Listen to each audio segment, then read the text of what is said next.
আরে জানো কি হয়েছে আজ? বাচ্চা ঘুমাচ্ছে, আস্তে কথা বলতে পারো না? সরি।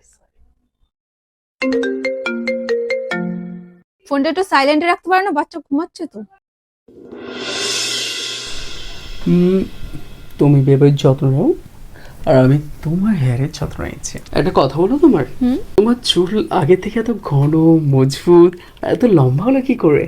কারণ আমি ব্যবহার করছি অ্যাপস গুডনেসের ফ্ল্যাক্সিড জেল। এটা হচ্ছে অ্যাপস গুডনেস ফ্ল্যাক্সিড জেল। এটার টেক্সচার তোমরা দেখতেই পাচ্ছ কতটা স্মুথ এবং স্লাইম। এটা কিন্তু একদমই ন্যাচারাল একটি প্রোডাক্ট। আমার চুল আগে অনেক ড্রাই, ফ্রিজি এবং থিন ছিল, কিন্তু যখন থেকে আমি ফ্ল্যাক্সিড জেল ব্যবহার করা স্টার্ট করেছি তারপর থেকেই আমার চুল অনেক ঘন লম্বা হতে স্টার্ট করেছে। সাজেস্ট করবে এই জেলটা আপনারা স্নানের আগে ইউজ করেন। আমি 2 সপ্তাহ ধরে ব্যবহার করছি। দেখো আমার চুল কতটা ফ্রিজ ফ্রি তো হয়েই গেছে, আর তার সাথে কতটা সিল্কি, শাইনি এবং স্মুথও হয়ে গেছে। কোনো কিছু রেজাল্ট পেতে গেলে কনসিস্টেন্সি খুবই ইম্পর্টেন্ট, তাই আমি রেগুলার ইউজ করার পর এই রেজাল্টটা পেয়েছি। প্রোডাক্টটি ভিডিওতে ট্যাগ করা আছে, তাছাড়া আপনারা পার্পেলে পেয়ে যাবেন।